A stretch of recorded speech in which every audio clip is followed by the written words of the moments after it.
Welcome to the Buylist. This is episode 3. This is not financial advice. This is cardboard. Hey, Nate. So we're recording this on the 19th. We've both been to some pre-releases. Nate, how's your pre-releases going? What you been seeing out there? Yeah, I went to 2 pre-releases. We had a 30-person pre-release in Grand Rapids, which was super hype. Everyone there was really excited for the set. I ended up going 6-0. I somehow started off 3-0 with basically an unplayable Katsu deck. And then I looked at all my cards again and was like, this is just an Arachne deck. Yeah. And I switched over and then just realized like this is just significantly better and finished it out pretty strong there. And then I had one today. I played Azalea. I went 1-3 and was sad about it. Yeah, I kind of have similar stories. Not the 6-0 part. Definitely not the 6-0 part. I've been to 3. I went to one on Friday, maxed out 16, had people on the wait list. Super cool. I'm from my part of the state, also seeing a ton of hype for these. Really mid pool. Tried to play Riptide, had a bunch of red arrows, so I thought that would go. Found out that Riptide and Limited might not ever be the play. Assassins kind of have his number. Assassins can just stack their deck a little bit and then just spider bite you out, which is a bummer. But I know a lot. I've heard success, so maybe I'm just doing it wrong.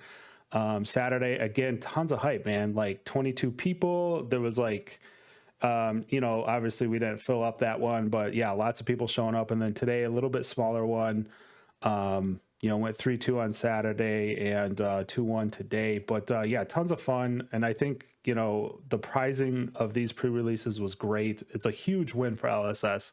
The set theme and everything has got people just amped. Like talking, like every person at the pre-releases talking about these new heroes, talking about the cards. It's really cool to see. Yeah, we had a ton of new players at ours too. I don't know, like how are yours in terms of like new players that like you haven't seen before? Yeah, like a good I think we were drawn in like on Friday maybe 2 or 3 new players. Saturday handful. So yeah, definitely some new faces there. Pretty cool. Had a visitor from New York show up. She was coming in from work. She said she gets to play Michael Fang every week at her armory, and I was like, well, yeah, okay, that's a bummer. Yeah, not too many W's to be found, or at least I wouldn't be finding too many W's. But she was slinging some cards. Definitely, iron sharpens iron. There, she was halfway decent for sure. But I had a laugh about that. Yeah, for sure. Second Michael Fang reference in 3 weeks. Yeah, dude, guy's an all-star. Yeah, he's an all-star human. He is a good friend of mine and just a great guy overall. Yeah, for sure. He's a better friend of mine, but who's counting? Yeah, who's keeping track here? Yeah. All right, so yeah, cool. Let's jump into it, Nate. First off, again, just to keep the hype up here, I'm super hyped about this set. Outsiders, I think, let me qualify that. I'm super hyped to draft this set. I think this set has the potential to be one of the better draft experiences, just looking at the cards, playing them today. But, before we get into box EV this week, let's talk a little bit about what we've been seeing from some of the mass box openings online. Yeah, Fluke is actually doing one. I think it's probably still live. Still live, yeah, we were able to watch a little bit of it. He was about, I think when we cut out there, he was through about 16 boxes, averaging 4.5 non-foil Majestics per box, which is absurdly low from what we typically see in basically everything since Arcane Rising. Yeah, that's a shift. That's a definite shift from LSS on how these sets are constructed. What are we looking at previously? Right, on a draft set, we'd be looking at like 8 per box is like, so we're talking like half, a little over half Majestics per box. Yeah. I mean, if you had 6 non-foil Majestics, that was pretty low. Yeah, that was like, you were like, I got hosed on this box. Like 7 to 8 was pretty regular. If you look at like Dynasty and Uprising, which is what we're gonna basically cover the 2.0 block this week. So we're kind of getting thrown a curveball. It'll be interesting to see now. Fluga is opening Japanese packs, so it'll be interesting to see the Belgium correlation. Yep, for sure. Me and a buddy are doing a 100-box opening this week, so should have some data on that for next week's episode on what we're seeing, and if the pull rates are that low, we should see some better value than we've seen in the past from the non-foil Majestics. Yeah, that's a good point. Like, if there's just less being opened, right? I think there was I don't know, some wild speculation here, but like, you know, in the past we've seen Majestics fall to like, you know, some of the just mid-tier ones, or some of the more, you know, unplayable ones, I think are always going to be cheap. Or like, I say unplayable, but like not played is a better terminology for it. Looking at you, Bingo. Yeah, Bingo, top of the list there. But you know, some of those not played Majestics, right? Because you're getting 8 per box. Maybe that's why they went to like 50 cents, right? Now it looks like Outsiders overall has a, you know, I think we pre-recording, we kind of surfed through them a little bit, and there's some that are better than others, of course, but I think maybe we see a lot of these slot in, and with them only being like 4 to 5 per box, maybe they hold some, maybe we see a shift in Majestics here on price up, you know, closer to $10, right? For some of these ones that are maybe fringe or sideboard cards. Yeah, I mean, going through like the Majestics of the set, like you said, the gore belching is probably the worst. Like, It's sorry, man, say it, but that card sucks. It's not even. It's not. Well, let's be fair here. It's not like it's again. It's like a friend. It's. I would say it's more closer to fringe, right? It's. Yeah. Okay. Card don't block, Ted. My card sucks. Yeah. Okay. Yeah, you're right. I might have forgot about that point. And yeah, I do not like no block cards. Yeah, but every other card looks like it is definitely either like close to competitively viable or incredibly competitively viable. Looking at the codexes, like Inertia, I kind of have side eyes for right now. Like, I don't know about you, but the other two are definitely hot to trot. Those are going to make decks. Probably across. I mean, like you look at there's 5 heroes that can play those cards. Yeah, and Codex of Frailty is going to make every single one of those decks without question.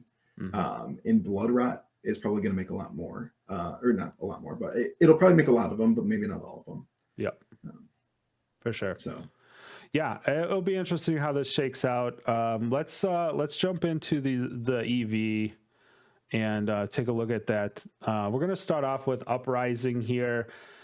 Ooh, a lot of red here. It's again, we've been doing this. The percent changes week over week.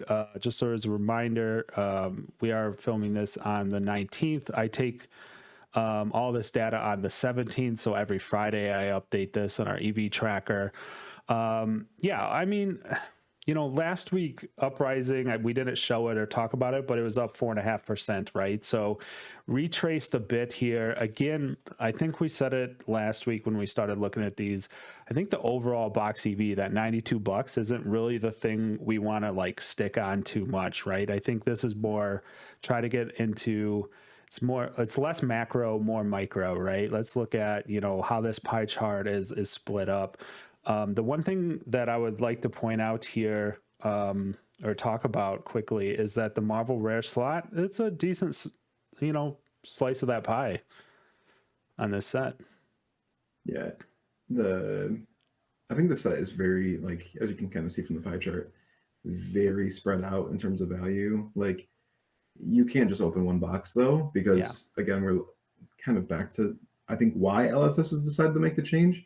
Non-foil and rainbow foil Majestics have not been holding value in any of these sets. Uprising, you're looking at Erase Face, and that's all you got, and then everything else might as well be in the trash. Yeah. Not everything, but like most of the cards are going to be sub $3, and like at that point, it's hardly even worth shipping it unless you're doing it in a mass quantity. So, yeah, it's interesting. A lot of the like Some of these Majestics for Ninja in this set are just not they're just cheap, right? We're looking at, to your Yeah. point, Nate, like if we look at the pie chart, right, we're looking, what is it, 8%, 9% of this box. It's really low. You see the one glaring 85% up. That is, just so we're clear, the only Majestic EA is Phoenix Form. That jumped from $7 to $12 over the last week. So let's, so Pump it. just, yeah, let's be careful, if you're watching this and you're just looking at the charts. Yeah, so that's why you see that big one. But I think overall, another interesting note on this is that the Fabled the previous week really jumped up quite a bit, right? We saw Rainbow Foil Blood of Trakai go from like $40, my opinion, too low, to like 100. I would say that's maybe closer to where it should be, and you can see here it retraced back down to $83. So I think that should be closer to where it's at until it finds a home in a deck and a competitive deck, right? So just a couple notes on this box to round it out. Yep. Okay, let's switch over to our next set. Again, we're looking at 2.0 this week. Dynasty. A little bit more green on this one, hey Nate?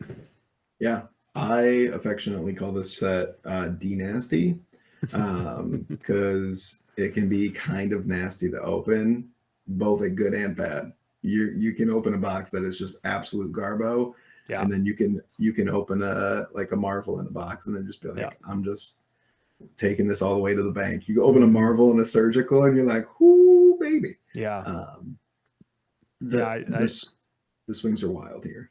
Yeah, I have been opening this box once a week for since it came out, right? My streams every week. I do a lot of these drafts. We ran super hot in the beginning, man. We were pulling Marvel Rocks. We were pulling Soraya Marvels. We were pulling Crown of Dominion Marvels. And then through December, like maybe the second half of December and January, just nothing. It was like week after week, people were like, give me that Fabled, give me something. And I'm like, get to the last pack. And I'm like, yikes. So yeah, this is definitely a swingy box to open. But I don't think it's, again, I would like to point out that non-foil Majestics are sticking around at like 13%, right? I don't think we're ever going to chew into those legendaries and the Marvel on the other side of this chart, but with a huge amount. But I think this holds a nice pattern of supplemental sets, kind of holding a decent amount of value in the Majestics.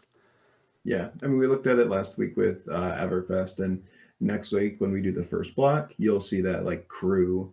All the supplementals, basically, the Majestic slot just holds a lot of value just because packed into it. And I don't know if that's because when it's a supplemental set, it's not being drafted, so not as much product is being opened, and or people are like, I don't need cards from all of these classes. I'm just going to buy the singles, which just leads to them less product being open in general and more singles being bought, which will drive up those singles prices. And I think I think LSS has noticed this as well in design, and might be why they are making the change with Outsiders. If we can confirm this with upcoming box openings, is like they're reducing the Majestic pull rates, slightly increasing legendaries, but then also making the legendaries like not as good. Because the legendaries in this set aren't like, oh baby, like that's broken. This ain't no Crown of Providence over here. Yeah, Crown of Providence. Like these cards they're like sideboard, like adjacent cards where it's like you could probably main deck it as like your equipment piece, but like it might only be like kind of like a techie matchup kind of card. Yeah, the Outsiders definitely is like a tech set. There's a lot of like, oh, this is targeting exactly this. Oh, this is targeting this, right? So that's interesting that they kind of built a set around that, and then maybe even built around those heroes kind of around that archetype as well, right? Where they attack certain things. which could be cool. And I think, like I said, there's tons of hype for it. I think people like this stuff that kind of like, does certain things, right? And so yeah, that's really interesting. But yeah, I think, if you, I think maybe everybody, a lot of people have opened Dynasty. Like we said, it's pretty swingy. And I think that's a good point you brought up, Nate, is that, a lot of these sets, or a lot of the supplemental sets are like buy what you need out of them and then move on kind of sets, maybe. Yep. And that's probably not what LSS wants at the end of the day. But it definitely, I think we're seeing a trend that it helps secondary market with that, right? For sure. Yeah, it helps things hold value. But if things get too out of hand, you'll see a lot of boxes get open just because the EV will start to get inverted. And I think we'll kind of cover that when we go into our deep dives, if you're ready for that section. Yeah, that's a great segue. Let's dive into that. Okay, so I got two. Nate's got two. My first one this week is That All You Got. I think this is just a pretty, like, this card's just really solid, right? I think this card, and even since its release, it just kind of hangs out in sideboards sometimes, right? We got a bunch of ninja stuff coming from outsiders. So like this card like is gonna go up in playability. I think just, as people try new Katsu out, Fi's still hanging around, right? As these things balance out. Couple data points on this card. 35 have been sold in the last 7 days. Again, this is the 19th. Just keep that in mind. 86 still on the market. Tons on the market. Not, as you can see on the chart, there's some ups and downs, but we're like hovering between like $5 and $10. And you can even see on this chart going back to November that it was a little bit higher than that, right? When FI was dominant, right, you saw this card spike up, look at it popping over the $15 line, right? So I think right now at $4.75, this is a buy for me for sure. Yeah, I mean, this is a card that will always be kind of looked at as one of those like tech sideboard cards, right? Like it's either really good or it's not a card that comes in the decks. And that's why you're going to see that kind of like spiky swinging action. So like in a low period, pick them up. Yep. Right now we're kind of in a lower period. Good idea to pick them up just to have them if you don't have them yet. Yeah, this is what we try to do with this deep dive segment, and I think we mentioned it last week as well, is try to pick some cards that are maybe in a lull right now. And I think Tall Timmy even mentioned it, right? That like you try to make it work, you try to make this card game work for you, right? Yeah. I think at 475, you'll see this jump back up to 10 at some point. You'll probably see it fall back down to $5 again, right? But get it now. Have 3 of them in your binder and ready to go, so you don't feel bad when you have to buy them for 10 for a calling or something, or buy them for 15 even, for sure. So yeah, I think that this is a perfect example of that right now. Yeah. Let's hop over to my second one, Gorganian Tome. This card is I would say this card is maybe even, it's an up and down card for sure. You don't really see it on this chart too much. It's specifically, I think up until now, Nate, it's kind of just been a Runeblade card, right? And it's a really good Runeblade card. So like it's in a lot of them. I don't think Chain played it too much, but Briar loves it. For $6 right now, like you can see the previous sold is like, I would say low for it, like 11 sold over the last week seems low for this card, 82 on the market. So not going to see big price swings. You see even on the chart over the last month, it's been going down. Briar's viability is definitely, she's hurting right now, right? So I think, at $6, great card to pick up right now. It will come back. Runeblades are coming back. To that point, even That All You Got. Did you feel it in my voice? If I believe it. It will Yes, happen. you're forever a Runeblade Also, simp. yeah. Also, do you see a theme with my cards? Exude Yes, Confidence always. last week was a chain card. Hmm. Gorganian Tome is a Runeblade card. See where we're going. When you get into Yeah, my buy list, you'll see that even more come up. But yeah. you know, that all you got is also blocks out Rosetta Thord while it's still around, right? Which again, like I said, I think Briar's hurting right now, so it's going to be around for a little bit longer. But yeah, $6. Like, grab one of these. You only need one too. It's a And I think legendary. So to your point, like you look at Dust Till Dawn was just spoiled. No one's thinking about this card though, because yeah, it's not like it doesn't say Runeblade on it, so no one's like, oh, yeah, got a spec on this card, gotta go buy it out. But like, it might as well say Runeblade on it. It might as well say like generic slash Runeblade, right? Because yeah, like yeah, yeah. Runeblades love this card, and I think it's probably got some like niche use cases in other decks, but Yeah. like that's really where it shines at. Yeah, I tried hard to think of another hero that like this could slot into for this segment, and I was struggling, man. Like I was hoping maybe you would say something, but I really think it's just Runeblade. It's Your boy Riptide. yeah, okay. It Yeah, replaces Riptide, itself, this gives is you a free okay. reload. Yeah, Yeah, that's not a bad call. I actually forgot all about that. Yeah, play this out yeah. of your hand, put a card in your arsenal, draw a card. Very yeah, that's very serviceable actually. Yeah. So great. Nate, we'll move over to yours now. Um, let's throw this up. Your first one here. Yeah. So I wanted to highlight Channel Lake Frigid. I think it's interesting because it's coming down in price. I mean, this has been a $20+ Majestic for most of its life cycle. Mm-hmm. But I think there's two things kind of pushing down on the value on this, and that's actually something we kind of covered last week, which is New Horizons, right? Because we've seen that New Horizons basically get insanely expensive. People are going, and you're looking at people doing mass box openings to try to basically bring New Horizons to the market, because if they're selling for $250, $300, that's going to cover the cost of your case, right? So, but when you open 2, 3, 4 cases to finally hit one, you're going to open 4 Channel Lake Fridges you don't need either. Yeah. So it's just bringing more inventory to the market. Yeah. And ice is kind of like on the downturn right now. But the thing about ice is that like it's probably always going to be good, right? This Yeah. card's Okay. good. Yeah. Yeah. Yeah. This card's a slapper, all right? Yeah, Like, pre-show, we had a little bit of a tiff talking about the power level of this card. This is one of the Ted most thinks it should be powerful cards. banned. Huh? You think it should be banned? I have been on that wagon for a minute. I thought this is definitely on LSS's whiteboard when they talk about bans, balance and restricted. Like it's Yeah. up there. It just there's cards above it that got picked before it, and I think this card is towing the line a bit. I think this card's very strong.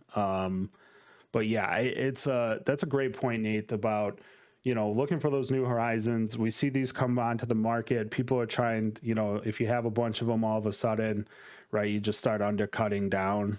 Yeah. Previous sold at 23, current listing 72. I'd say there's a good amount of them on the market. 23 is pretty average, right? I think Lexi I think Lexi should be running these. So I think this will, hover around there. And then as you can see, even like you mentioned, right, the end of the chart, it kind of starts tapering down a bit, right? $16, I think. You're not getting a banger of a deal at 16, but I would say you're not going to feel terrible. It could jump back up, right? Depending on Lexi's viability. I think the next major event, there will be Lexi's doing well, and that will drive these prices up. Yeah. I think Lexi's in a good spot. It just depends on if the fuseless list is better or the fusing list is better.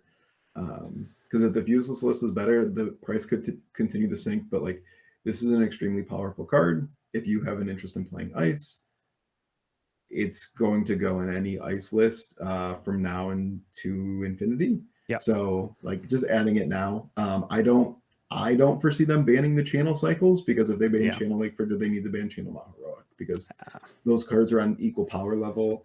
And then there's channel Thunderstep over there, be like, come on, Come on, guys. man. Not Come like on, this. man. What about Yeah, me? it's It's like, nah, channel, you fine. yeah. That's an interesting conversation. I don't know if I entirely agree with it wholly, but maybe we'll have to leave that for another podcast. We'll stick to the market watch talk here. But All right, for now. for now. Um, So we can all hop right, over into my next card, sure. which is Skullcrack. So while Ted may be a Runeblade stan, I am a Rhinar stan. Yeah. I've never played Rhinar at, actually that's not true. I played Rhinar at the Battle Hardened in Cincinnati like a year and a half ago. And I've never played him since. So I'll play him in armories all the time. Yeah. Because I love me some Rhinar, but he's not super great right now. But the interesting part with it, this is a very good card. It has a Beast Within type effect, which is what I think like Rhinar and Brute is like lacking, is getting because you go card negative when you discard, getting a benefit off of your discard effects is really powerful. So Skullcrack and Beast Within are kind of in the same like vein for me. It's like when this is discarded, I get an additional benefit. So I really like this card. I think it's like a 3 of in all Rhinar decks, and we're getting Dust Till Dawn, which has Shadow and Light support. Yep. Levia has to become a playable hero at some point. And if she isn't from Dust Till Dawn, just LL her. Just like give her the old, like, you know what? We're going to help all the Levia stands out there and just LL her now so you guys can't bother. I mean, Like, there is hope. come at me in the comments. Yeah. There is hope though, right? I mean, Azalea got much more playable very quickly, right? And that poor girl was down there bumming it with Levia like at the same level, dude. They were Fs. Like they were like F tier, like yikes, right? So I think Azalea was significantly more playable than Levia, but I do agree that the whole killing yourself part is rough to get around, man. Like that's tough. Like no thank you on that. But for sure. I think it's interesting, right? When I pulled up these numbers, when I built this slide here, Nate, is that you gave me this card and I pulled up the numbers. I saw 37 sold in the last 7 days. And I was like, huh, I have to ask Nate about that. So what's going on there, man? Like why are almost 40 of these being sold? That's a good question. When I was like, when you asked me like what cards I wanted to pick, I wanted to highlight Channel Lake Frigid because of the downward pressure on because of the like almost mass box opening of Toa that recently happened. But Skullcrack was a card that like I think is a good card to pick up in preparation for Dust Till Dawn, because I think there's gonna be a lot of good Brute support. And I think that there's probably just like players coming in that like Brute, like some of the newer players that I talked to this weekend, like they look at Levi and they're like, yeah, that's kind of interesting, but also I don't like the whole dying thing. And it's like, well, how do I introduce you to our Lord and Savior, Rhinar? That's a good point. A lot of new players definitely gravitate towards the Brutes. It's just big dumb numbers, right? Like that's what everyone kind of thinks. But I think that looking at Dynasty and looking at Everfest, they have very similar characteristics. And I think that we're going to see Dynasty as we get further and further away from this. Like as soon as the card becomes playable, it's going to spike to $10.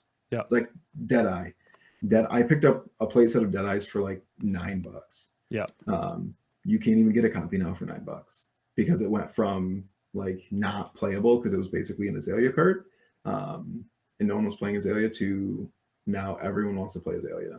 Yeah, that's a good point. My last, it's like $4 right now, so that's great. My other point is I'd like to point out to the viewers that as an engineer in my 9 to 5, I just want to point out that the scales on these graphs are not the same slide to slide, just FYI. So when you're looking at this, we're going from 0 to 10 on this one instead of 0 to 20. So that's why, just keep an eye on that. But yeah, $4, and it's pretty, it's jumping around a little bit, right? We saw it jump up to 8, but like you said, yeah, this could definitely see $10-12 for each of them. And then don't get them now if you want to play Brute, and don't feel bad when they're $12-15 because you already have a playset in your binder. Yep. Okay, that's gonna wrap it up for the deep dive. Let's jump over to the buy list. So these are shiny things that things that Nate and I want for the collection. Some things that we're seeing. So again, theme for me, on brand. They're probably going to be a lot of this moving forward on this podcast. Just things, obviously these are the things that I'm watching. But Nate, have you been watching Galaxy Black recently? I think I pinged you a couple days ago on this one. This one kind of hurts me real deep down right now. Yeah.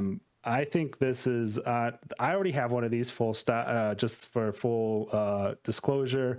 It's a 9.5 from PCG. I love it. It's super cool. The alt art is amazing. It's an out of print card. And this is not me trying to pump or anything. Let me just be careful about that. I don't care about it. I always wanted it. I'm rambling here, but I own every Room Blade weapon in cold foil. So obviously I have this one, but it's like under $90 right now, man. Yeah. Which is like, if you're Monarch is popping off. So, cases are, I think, still like for Monarch First are close to, if not $500. And I think we have, like, from the pull rates that we could pull, basically like from historical data, I think it's like 1 in 20.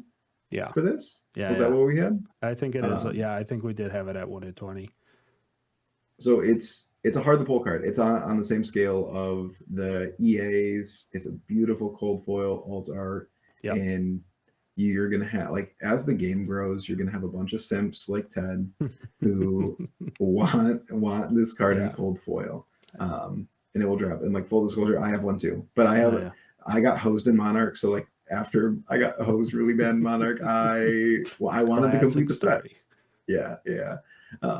So like, I have a full set. I have a full cold foil extended art set from Monarch First. Yeah. So I mean, if you want this card, the last note I'll make on it is that I do believe this is a full on collector's item, right? It's Living Legends. Let's be clear. Chain took it with them. So yeah, I mean, Living Legends format, but there's better choices, right? You don't play this over. I mean, this card was very played and limited, right? And it wasn't really viable in CC, and I don't really see it becoming viable unless something, I don't know, maybe it could someday in Living Legends, but I don't think it's a playable card. It's definitely a collector's card. That's what this segment's about, right? But it's a beautiful card. It's Federico, best art in the game, bar none, right? Dude's undefeated. Sorry, he is. And then Federico said too. Yes, that as well. So I will say too, like, we don't know anything about the one of one. Dude, that art is sick. Man took it home with him to his hotel at Worlds and drew this just for me. Oh, it's got some glare there, but yeah, so cool. I think that we don't know anything about the Living Legends format either, and if the heroes are forced to stick to their signature weapons, dude, that would be kind of spicy, actually. Just saying. Yeah, that'd be cool. I don't think it's going to happen, but that would be kind of cool. Probably will. Yeah, it probably won't, but it could. And then my second one here, this one's a little bit of a future buy. I'm keeping my eye out for this one, Nate. Again, we were both kind of watching Fluke's mass box opening, and from my pre-releases too. I think these cards are going to be real rare. I think Marvel Majestics are been rare generally on pull rates, right? They've been pretty hard to pull, but man, I want myself at least one Codex of Blood Rot. definitely looks like it has some rune chant writing on it. Definitely looks like there's something going on there, right? Yeah, I just like. I don't think these are like my favorite style of cards, but I think this one would be cool just as a collector's item. 100% agree. I'm not so hot on the Codex of Blood Rot, but someone opened a Codex of Frailty at our pre-release, and yeah, I almost sniped that thing. yeah, yeah, for sure. But I haven't seen one in person. I heard that the cold foiling is like crazy. It's pretty sick. Yeah, super cool. 100%. All right, Nate, let's jump over to yours. Yeah. So last week I put up Kofoy Snappies. I investigated, was doing a little bit of digging, and then Ted sniped a pair from me because I did. I got. He's like, you know what? I bet Nate wants this. I'm gonna buy it. My own podcast convinced me. Yeah, I'm still hunting. I'm still out there hunting. Yeah. Hit me up if you need some Kofoy. You want some Kofoy Snappies?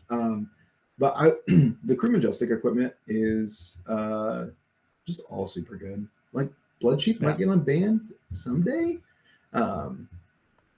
Courage is great. Visiatronic is a great piece of equipment. I have a lot of Crew Majestic cold foil equipment. So I'm mostly just looking around at the set. I got my gambler's gloves. I got my skull horn.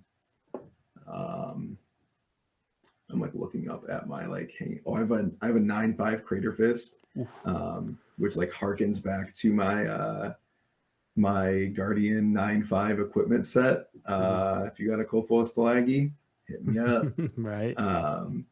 So these are some of the pieces that I'm still missing from the Crew Majestics. And I think that like Crew first boxes have like taken off, which we haven't really talked about yet, but like at Worlds, people were buying them for like $300, and now it's like 500. Yeah, I looked for a long time doing like a pack per, like, you know, people sign up for my stream, and I was like, it's $300, and now it's like it's not 300 anymore. Yeah, it's like $500-$600 a box now. It's crazy. Courage of Bladehold, man. That I don't know if I've ever seen one in person, but I imagine that cold foil is amazing. All the warrior stuff, because it's got that silver, it's already silver, so you just apply the cold foiling on top of it, and it's just, I'm sure it's fire. Bloodsheath, you do it. You can't do this to me weekly, Nate. Like I can't buy every one of your cards off of the buy list. I don't even know what these cost right now, but I'm like, ooh, maybe it's a little bit lower because it's banned, and maybe I can pick one up cheap.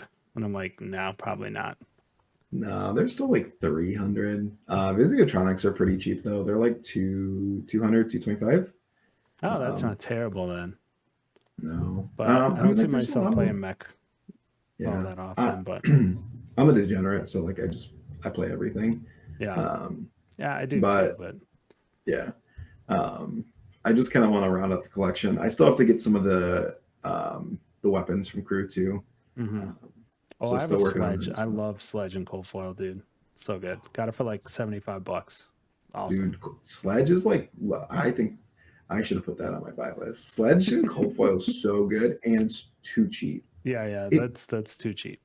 Listen, everybody out there, sledge is not a once per turn action. That's just a heads up. Just saying. Read your cards, folks. That is an interesting card for sure. That's just an interesting little tidbit. When you can break it off twice, and there's certain ways you can do it, it's like, hello. Especially in a Guardian. Guardian, you don't swing for 12 very often unless you're throwing a pulverize or something, right? But yeah. All right. No, this is cool, Nate.